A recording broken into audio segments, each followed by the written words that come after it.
Coucou mes choup-choups, comment allez-vous aujourd'hui? Moi très bien, je suis extrêmement heureuse de vous retrouver pour une vidéo lecture de vos textes. Oui, alors je récapitule le concept pour ceux qui n'ont pas suivi étant donné que c'est quelque chose que je faisais avant les grandes vacances. J'ai un serveur Discord. Ça, de manière générale, je pense que j'ai assez communiqué dessus, mais au cas où je vous le redis, j'ai un serveur Discord, le lien est dans la description si vous voulez le rejoindre, vous êtes tous les bienvenus. Et sur ce serveur, il y a un concours d'écriture qui a lieu chaque semaine. Donc tous les dimanches, on vous donne un sujet, vous avez une semaine pour écrire un texte en rapport avec ce sujet et l'envoyer à deux des modos qui récupèrent. Le dimanche suivant, on met vos textes en ligne, vous votez, vous faites vos retours les uns les autres, etc. Enfin voilà, c'est un roulement d'une semaine à l'autre. Et j'avais très envie de mettre en avant certains textes en vidéo, voilà, parce que j'adore la lecture, j'adore vous lire, j'adore voir les efforts que vous pouvez faire pour créer quelque chose, voilà, pour créer des textes, pour créer des histoires, des univers. Du coup, voilà, je reprends ce concept-là que j'avais commencé avant les grandes vacances, j'en avais pas fait beaucoup, j'avais dû faire 3 ou 4 vidéos. Bah ça y est, on reprend, ça y est, c'est la rentrée, donc je suis très heureuse de vous présenter aujourd'hui 2 textes. On commence par celui de Jars. Donc Jars, en fait, c'est un ami que je connais IRL, c'est Pipin, voilà, c'est Nicolas, un de mes amis de Paris que je connais depuis 10 ans. Il est venu sur le serveur et il s'est mis à écrire, et en fait, j'avais jamais lu un de ses textes, mais il est excellent, voilà, j'ai adoré son style. C'est pas parce que c'est mon pote que je le lis, honnêtement, vous pouvez me croire, vous allez pouvoir juger par vous-même. Je vous propose donc de découvrir son texte, mais avant ça, je vous lis le sujet, parce que ça peut être pas mal quand même pour vous mettre dans l'ambiance, pour savoir un petit peu ce qu'on attendait cette semaine. Votre ami et vous découvrez un château abandonné non loin de chez vous. Le lieu est mystérieux, propice à l'urbex. Étant de grands fans de cette activité, vous décidez de vous y rendre le soir même. Mais quelle surprise vous réserve cet étrange bâtiment ? Tintintin. Et le sujet de cette semaine, si vous voulez participer, c'est sur les robots et l'être humain, la cohabitation future qui pourra se créer dans les années à venir, etc. Il y a un bon potentiel, donc voilà, si vous avez envie de participer et de proposer votre texte, n'hésitez pas à venir sur le serveur. Et si vous avez des questions, il y a un salon exprès qui s'appelle El Discord pour poser toutes les questions possibles. Ne vous inquiétez pas, on ne vous laissera pas livrer à vous-même. Du coup, attaquons tout de suite, parce que ça fait déjà un moment que je cause, comme d'habitude, j'ai envie de dire, mais fallait bien faire un petit rappel de rentrée. Hein. Allons-y avec le texte de mon petit Pipin d'amour. Enfin, Jars, c'est son vrai pseudo, c'est Jars. Mais avouez, Pipin c'est mieux. Mettez en commentaire, Pipin c'est mieux que Jars, c'est quand même mieux. On est d'accord. L'ombre du manoir commençait à se dessiner à l'horizon. Ses contours sinistres masquaient les quelques étoiles qui perçaient péniblement à travers les nuages épais de cette nuit sans lune. J'appelai Georges devant moi. Nous arrivons enfin. Oui, Edmond, nous y sommes. Il est exactement comme avant, s'écriait-il avec joie. Georges n'avait cessé de me narrer ses aventures de jeunesse dans cette bâtisse isolée où il se retrouvait avec ses amis d'alors pour donner libre cours à des loisirs qui échappaient à la compréhension de leurs parents. Il s'agissait d'un très ancien relais de chasse, d'un quelconque seigneur local, érigé il y a plusieurs siècles et qui avait été abandonné bien longtemps avant que Georges ne fréquente ce lieu. Depuis que notre séjour avait débuté, il tenait impérativement à me le faire visiter. De vrais amis se doivent de partager leurs souvenirs d'enfance, avait-il dit. N'étant pas d'un naturel aventureux, il m'avait d'abord fallu plusieurs soirées à déguster les précieux vins de la région pour finalement céder au cours de l'une de celles-ci à le suivre dans sa quête nostalgique. Georges était d'autant plus satisfait que selon lui, la visite était bien plus enthousiasmante de nuit, ajoutant qu'il avait été trop habitué à écumer le domaine sous un grand soleil d'été. La demeure familiale que nous occupions avait l'avantage d'être située à l'orée de la forêt, qu'il fallait parcourir pour atteindre notre objectif, ce qui nous permettait d'éviter non seulement un détour laborieux, mais aussi les regards indiscrets qui, selon Georges, étaient légion dans ce petit village où tout le monde s'observait. Nous bûmes un dernier verre, saisîmes des lampes, une lanterne, ainsi qu'une autre bouteille, au cas où, puis entamâmes notre périple. Nous avions déjà marché une bonne heure lorsque j'apercevais le sombre bâtiment, éclairé par intermittence par nos lampes torches, qui parvenaient désormais à révéler les détails de son architecture. Malgré leurs efforts, les éléments n'avaient pas réussi à altérer la noblesse qui émanait toujours du manoir. 2 rangées d'une demi-douzaine de fenêtres habillaient élégamment le mur en pierre de taille de la face avant du manoir. Au centre, une grande porte voûtée, en bois noirci, gardait encore les lieux. « Alors, qu'en dis-tu » m'interrogea fièrement Georges une fois arrivé devant le manoir. « Une belle demeure, en effet. Toutefois, je n'arrive pas à saisir comment un homme a pu se décider à faire construire un tel monument en pleine forêt, au milieu de nulle part. » Mon très cher ami citadin, sache que tout l'intérêt d'un relais de chasse est justement de loger à proximité du territoire où tu comptes aller chasser. Georges, tu personnifies le bon sens, mais n'est-il pas étrange qu'il n'y ait aucun sentier qui mène ici ? S'il y en a eu, la végétation l'aura effacé avec le temps. Et si nous entrions au lieu de disserter sur la pertinence du choix de cet endroit pour construire la maison de vacances d'un baron ou marquis disparu il y a plusieurs éons ? J'acquiesçai, puis nous pénétrâmes par la grande porte qui n'était évidemment pas verrouillée. Georges s'avança en premier, puis posa au milieu de la pièce obscure la lanterne qu'il transportait et l'alluma. Je découvris un grand hall organisé symétriquement autour d'un axe qui passait par l'entrée que nous venions de franchir et qui filait droit devant nous. Sur chacun des côtés, 2 portes menaient vers les pièces adjacentes. Près de ces portes, 2 longs escaliers montaient vers un balcon surplombant la pièce et donnant accès au niveau supérieur. Il restait çà et là quelques armoires et commodes aux battants souvent arrachés. Au mur, la peinture arrachée avait laissé une place importante aux moisissures. Quelques inscriptions indiquaient néanmoins une présence humaine dans les lieux. Parmi les divers mots laissés et les graffitis, une étrange croix à 8 branches revenait de manière récurrente. Georges m'expliqua que ce symbole avait été choisi pour représenter les membres qui composaient son groupe d'amis de l'époque. Il m'indiqua ensuite que les pièces du rez-de-chaussée n'avaient pas d'intérêt majeur, saisit sa lanterne et m'entraîna à l'étage où, très vite, il se dirigea vers ce qui semblait être la zone principale du manoir. Dans les grandes heures de ce monument, la vie était sans doute des plus paisibles dans cette salle spacieuse. Une cheminée massive faisait face à une immense fenêtre. Les chasseurs d'antan disposaient de conditions idéales pour se repaître des venaisons du jour. En pleine nuit, et des lustres plus tard, l'impression était nettement moins chaleureuse. Au milieu de ce salon ne se trouvait plus qu'un canapé délabré et quelques chaises disparates. Les meubles étaient installés en cercle autour de la lanterne de Georges qu'il venait de déposer à nouveau. Il se jeta sur le canapé. « Je m'attendais pas à le retrouver, celui-là. Je me souviens encore de cette galère pour le traîner ici. »« Tu veux dire que rien n'a bougé depuis toutes ces années ?» m'exclamai-je. « Eh bah, il faut croire que les gamins d'aujourd'hui sont plus aussi curieux. Si on attaquait cette bouteille, au fait, cette marche m'a épuisé, il faut reprendre des forces. »« Brillante idée !» répondis-je avant d'ouvrir la bouteille. Je m'installai à l'autre bout du canapé et nous reprenions l'activité qui avait été notre occupation de prédilection ces dernières soirées. Georges commençait à nouveau à évoquer les nombreuses péripéties que sa bande avait pu vivre dans ce manoir. Ils avaient découvert ce manoir en cherchant l'emplacement idéal pour construire une cabane. Ils avaient déjà entendu parler de cet édifice sous le nom de « la vieille baraque » par leurs parents, ce qui n'avait pas attisé leur intérêt outre mesure à l'époque. Cependant, une fois qu'ils avaient pu observer que cette vieille baraque était au final plus imposante que ce qu'ils avaient imaginé, ils convinrent qu'ils ne parviendraient probablement pas à construire une cabane de qualité équivalente et que le manoir ferait l'affaire. S'ensuivirent plusieurs anecdotes mémorables, comme cette fois où l'un des leurs avait disparu quelques heures dans l'un des recoins de la cave encore inconnu, ou bien celle où ils avaient caché à l'étage des bouteilles obtenues par une transaction non conventionnelle.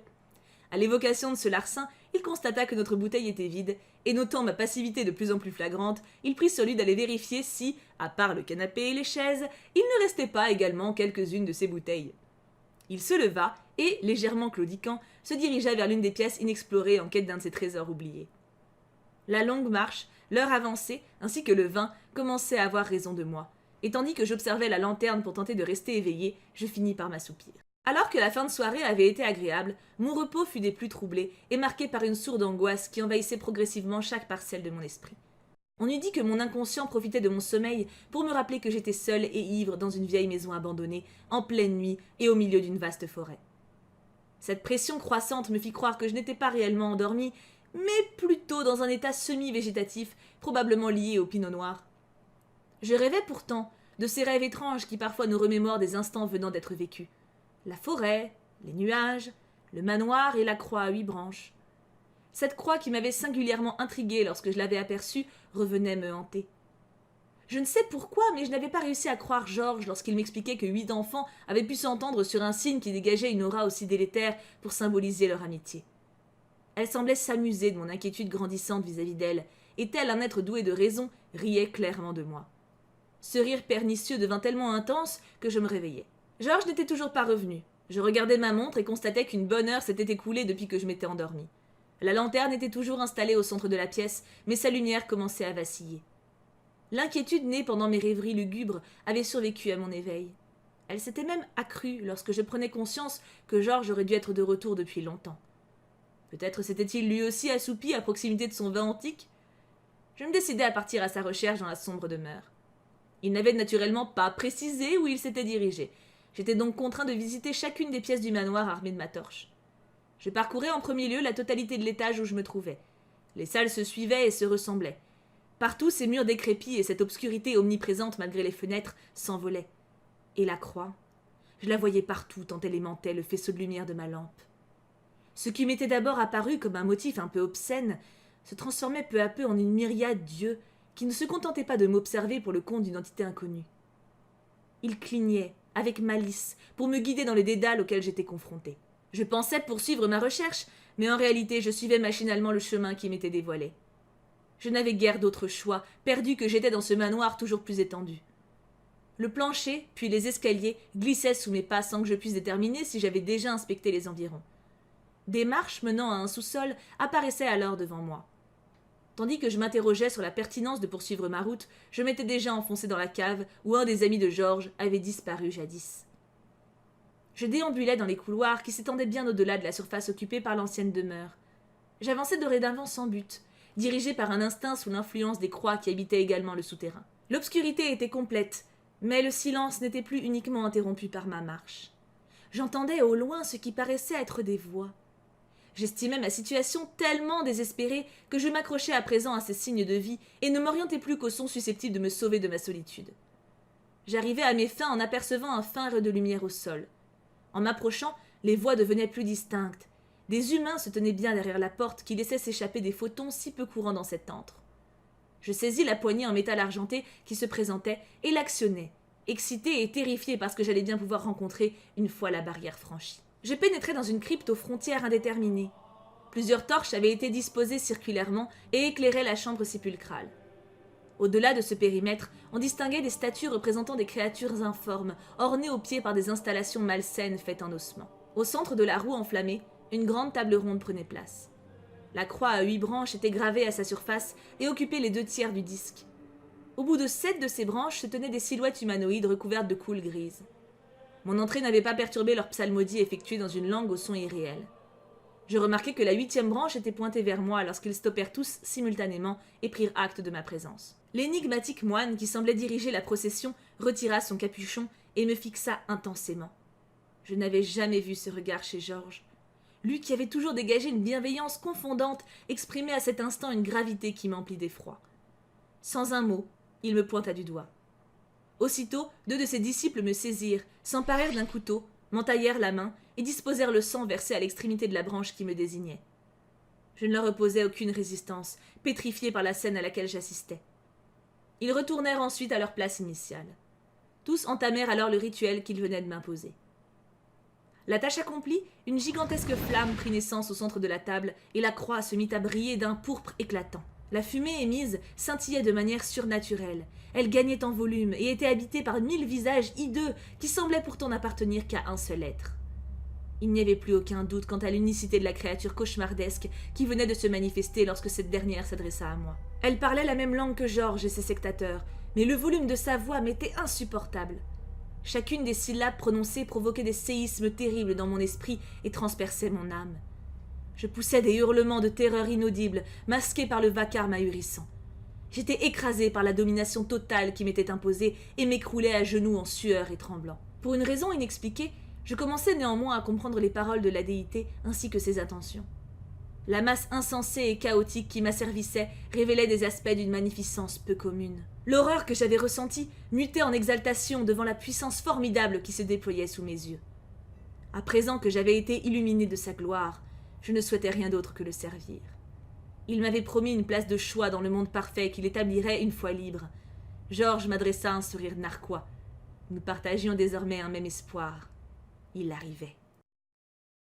Vous comprenez pourquoi je l'ai choisi, je pense. J'ai adoré. Bon déjà, parce que je pense qu'on a tous remarqué que le style était juste génial, mais la fin m'a bluffé. Je m'attendais pas du tout à ce qu'il rejoigne le côté obscur, on va dire, et j'ai trouvé ce développement genre super original et vraiment malin. J'adore être surprise quand je lis, donc là j'ai vraiment kiffé. Donc bravo mon Pipin, enfin Jars, hein, je maintiens que Pipin c'est mieux, mais bon. Et on attaque le second texte. Ce second texte a été écrit par Lisa Uchiwa et pareil j'ai beaucoup aimé, mais je vous dirai pourquoi à la fin, histoire de pas vous spoiler. Attaquons tout de suite. L'escapade du vieux château. Dis, pourquoi tu veux qu'on t'appelle John Kennedy? Parce que je vais être un grand homme, Alex. Quelqu'un qui fait quelque chose de bien dans sa vie. Et contrairement au président du même nom, je te fais le serment que je ne laisserai rien ni personne m'assassiner. France, 29 août 2019. Alex coula un regard timide derrière elle, l'endroit où se situait John F. Kennedy, non loin d'elle. Elle ne savait pas ce qu'elle faisait ici. Seul l'autre adolescent à la figure angélique semblait savoir. Le temps était clair et les rayons lunaires éclairaient le sol terreux sur lequel il se trouvait, marchant sur quelques feuilles mortes ici et là. Le garçon derrière elle s'avança et Alex détailla les beaux traits qui composaient son visage. Cheveux bruns en bataille et courts, un nez fin et joliment sculpté, une bouche fine et pâle, quelques taches de rousseur. Ses grands yeux semblaient contenir toutes les nuances de vert possibles et imaginables et étaient surmontés de longs cils noirs. Elle observa les quelques petits, ou plutôt minuscules, poils de barbe qui se battaient en duel sur le menton de Kennedy et se murmura à elle-même qu'il ne semblait pas ou peu ressentir le besoin de se raser. Un enfant dans le corps d'un adolescent, songea Alex. Kennedy, qu'est-ce qu'on fait ici finit-elle par demander. Lui fronça les sourcils, puis un grand sourire vint se graver sur son visage. Bah, je t'ai proposé de venir faire de l'urbex ici et t'as accepté. Tu vas quand même pas me dire que t'as oublié notre rendez-vous. Rendez-vous? Mais on se fréquente comme ça tous les jours, commence pas à faire des raccourcis. Le bel adolescent lui décocha un clin d'œil charmeur avant de lui demander si elle était prête. Avant de passer l'énorme porte en bois, Alex détailla rapidement le grand château abandonné. Elle ne savait pas exactement depuis quand cette demeure abandonnée l'était, mais elle supposa que cela faisait au moins 400 ans, à en juger par les nombreuses fêlures sur le beau marbre blanc qui composait les murs et autres tours, encore immenses, bien que l'une d'elles était définitivement perdue. Le bout de celle-ci était brisé, et sûrement au sol dans la cour. Du moins c'était ce qu'espérait Alex, autrement leur excursion pourrait être compromise. Elle passa doucement la main sur la porte que Kennedy venait d'ouvrir. Elle était faite de bois de chêne, légèrement humide. Avait-il plu récemment se demanda l'adolescente en fronçant les sourcils. Elle haussa les épaules et s'engouffra à l'intérieur, suivie de son compagnon d'aventure. « Attends, je sors nos lampes torches. » Alex laissa son amie farfouiller dans le sac à dos qu'elle portait, puis elle le sentit glisser un objet franc en main, ce qui leur servirait de source de lumière. Elle se surprit à sourire à ce contact, mais se reprit rapidement. « Bon, à droite ou à gauche ?» demanda le jeune homme. « Gauche !» répondit l'adolescente. Ils commencèrent donc par arpenter un long couloir qui accédait à la cour intérieure. Si à l'extérieur le château semblait complètement abîmé, voire délabré, ce n'était pas le cas de l'intérieur. Remarquablement bien conservé, Alex se demandait encore comment cela était possible. Elle haussa un sourcil et regarda le mur gauche petit à petit se transformer pour devenir un simple muret à colonnes, laissant une vue imprenable sur la cour. Le peu de végétation qui devait s'y trouver autrefois s'était développé, ayant donné naissance à des buissons à l'air épineux. Quelques fougères, une paire d'arbres et de belles fleurs entouraient également le sommet de la tour cassée vue plus tôt par Alex. Celle-ci s'arrêta d'ailleurs un instant, croyant avoir entendu quelque chose. Un léger son lointain et faible. Elle décida de l'ignorer et commença à suivre son amie dans la cour, quand elle s'arrêta à nouveau, entendant à nouveau ce doux bruit qui venait se nicher dans le creux de son oreille. « Tu as entendu » demanda soudainement la jeune fille. « Quoi donc » demanda le garçon. « On dirait quelqu'un qui joue du piano. »« Alex, personne ne joue du piano, il n'y a aucun bruit. Il y a que toi et moi ici, » fit Kennedy. « Ah, écoute, regarde la cour si tu veux, moi j'aimerais aller regarder par là-bas. On n'a qu'à se rejoindre ici dans 1 heure, » suggéra l'adolescente. Le beau brun soupira, leva les yeux au ciel et, d'une voix dramatique, fit « Très bien, laisse donc ton pauvre compagnon de route seul ici. De toute façon, que pourrait-il bien lui arriver dans un château abandonné en plein milieu de la nuit ? Allez, fais pas ton Donald Duck, sois pas si dramatique, on a l'habitude de faire ça, » répondit Alex avec un petit rire en levant les yeux au ciel. « Seulement si tu promets que tu seras revenu dans 59 minutes exactement, » dit l'autre en croisant les bras.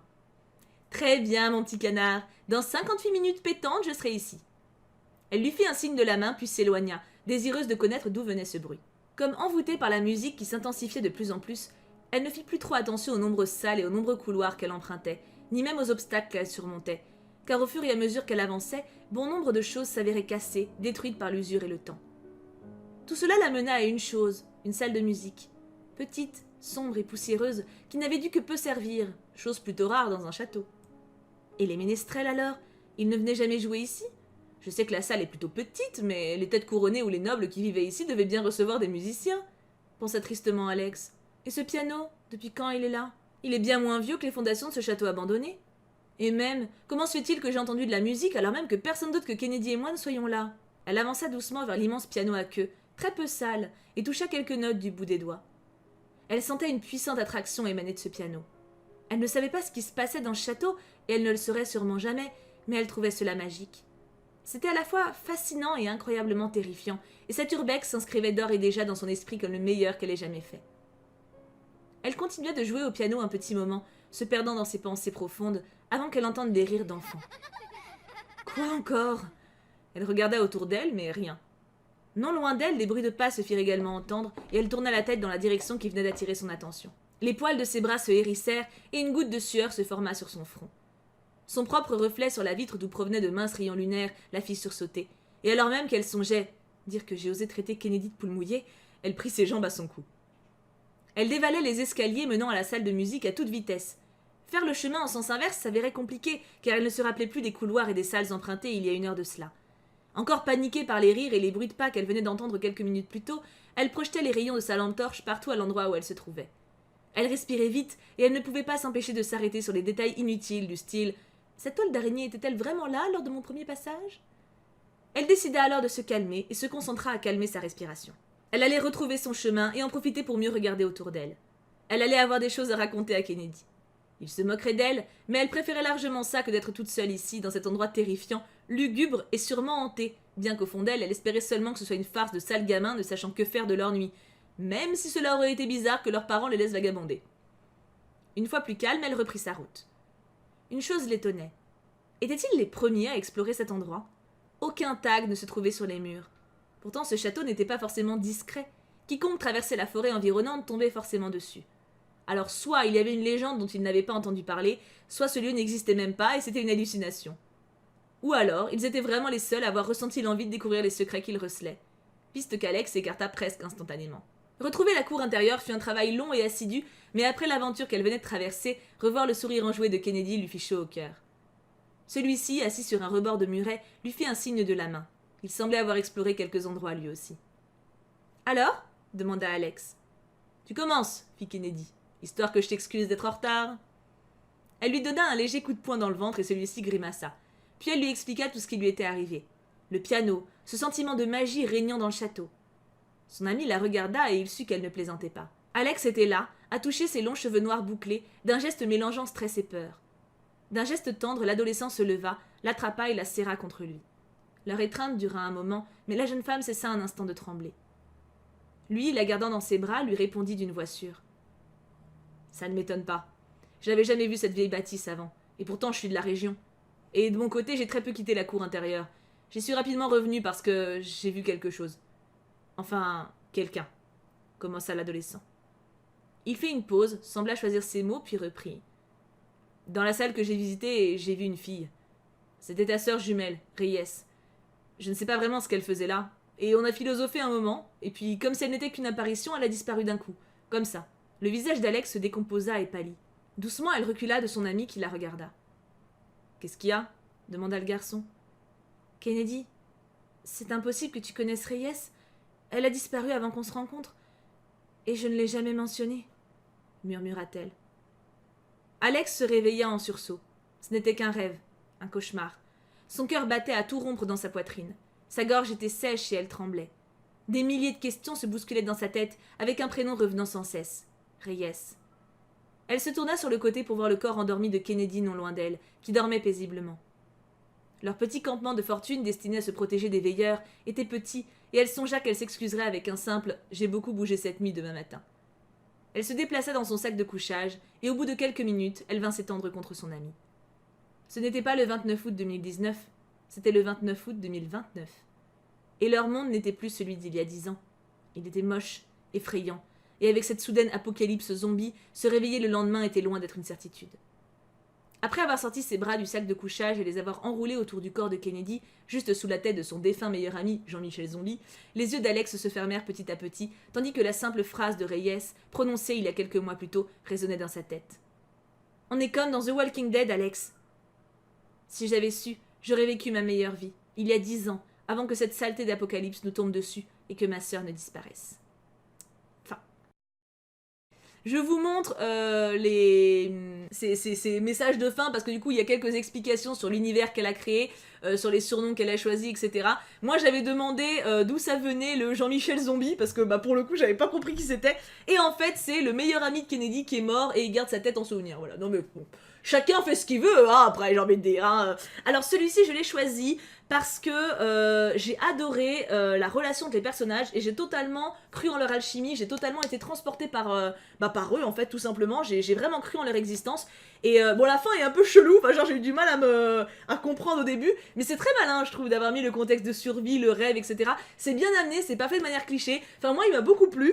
Donc écoutez, je vous mets les Wattpad des deux auteurs d'aujourd'hui dans la description si vous voulez aller les suivre et découvrir un petit peu ce qu'ils peuvent faire d'autres, s'ils en ont, parce qu'ils en ont pas toujours, hein, je demande mais là je ne sais pas au moment où je tourne. Et du coup, j'ai hâte d'avoir vos avis en commentaire sur ces deux textes. J'ai trouvé vraiment les idées excellentes. On a eu beaucoup de choses très bonnes d'ailleurs cette semaine, donc c'était bien sympa de vous les lire. N'hésitez pas du coup à nous rejoindre sur le serveur Discord si vous aimez l'écriture ou la lecture, si vous voulez participer au concours d'écriture, si vous voulez faire des retours aux autres d'ailleurs, aux autres auteurs qu'on a, parce que je peux pas tout lire, hein, on reçoit plus de 30 textes par semaine en moyenne. Forcément qu'en vidéo je peux pas tout lire. En tout cas, c'est un vrai plaisir pour moi de faire ces vidéos, donc j'ai hâte d'avoir votre avis, sur le texte, sur le concept, etc. Puisque vous êtes plusieurs à ne pas le connaître, je suppose, vu que je l'ai pas fait depuis peut-être 2 mois. J'ai hâte de vous retrouver également, on se revoit d'ailleurs dès demain. Je vous aime très très fort, passez une très bonne journée. Et bien sûr, on n'oublie pas, pouka pouka pouka.